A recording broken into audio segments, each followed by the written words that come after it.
നീ ബീഫ് കഴിക്കൂലടാ, നീ കഴിക്കൂലല്ലേ ബീഫ്? അണ്ണാ ഞാൻ കഴിക്കൂല അണ്ണാ, എനിക്ക് വേണ്ടണ്ണ, എനിക്ക് വേണ്ടണ്ണ അണ്ണാ, വേണ്ടണ്ണ അണ്ണാ കൊടണ വേണ്ട അണ്ണാ, എനിക്ക് വേണ്ടണ്ണ, ഞാൻ കഴിക്കൂല. നീ ബീഫ് കഴിക്കില്ലല്ലോടാ. നമ്മൾ മലയാളികളാണ്, നമ്മൾ ബീഫ് കഴിക്കുകയും ചെയ്യും, ആവശ്യക്കാർക്ക് കൊടുക്കുകയും ചെയ്യും. അതുകൊണ്ട് ഈ ബീഫ് കഴിച്ചിട്ട് അതിൻ്റെ ടേസ്റ്റ് എങ്ങനെയുണ്ടെന്ന് നീ അറിഞ്ഞിട്ട് പോയാൽ മതി. കഴിയണം.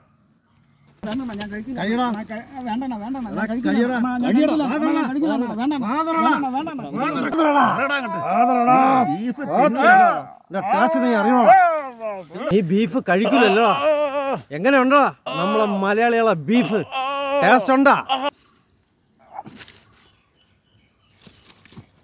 സാറേ മതിയടാ, ആരും വിട്ടേക്ക്. വാ അവനെ കളാ. ഓടാ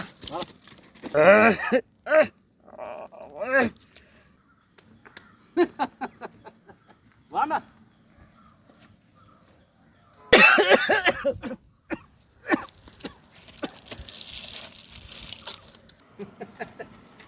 അങ്ങനെ അവനെ നമ്മൾ ബീഫ് തീറ്റി ചെല്ലണം. ആണോ? നമുക്ക് ഇത്തിരി ബീഫും പെറോട്ടൊക്കെ കഴിക്കണ്ടേ? നമ്മളെ സാധനം നമ്മളെ വണ്ടിയിലുണ്ട്. വാ.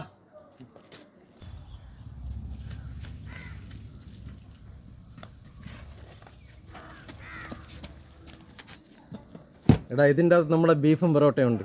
ഇനി വേണം നമുക്ക് എവിടെയെങ്കിലും സ്വസ്ഥമായിട്ടിരുന്ന് കഴിക്കാം. ബാ.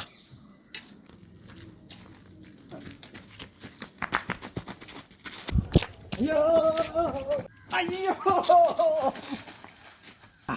അയ്യോ അയ്യോ അമ്മ, അയ്യോ അമ്മ, അയ്യോ അടിക്കണ, അയ്യോ അടിക്കണ, മാപ്പ് മാപ്പ് മാപ്പ്, അയ്യോ അയ്യോ മാപ്പണ്ണ, അയ്യോ. നിന്റെയൊക്കെ ബീഫ് നീയൊക്കെ ഇനി തിന്നണ കാണോടാ. അയ്യോ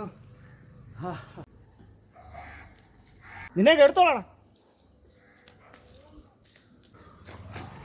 അയ്യോ അണ്ണാ, അയ്യോ അണ്ണാ, നമ്മളെ ബീഫും കൊണ്ട് അവൻ പോയണ്ണാ. എൻ്റെ കാല്. അവൻ്റെ അടികൊണ്ട് ചാവാത്ത ഭാഗ്യോടാ.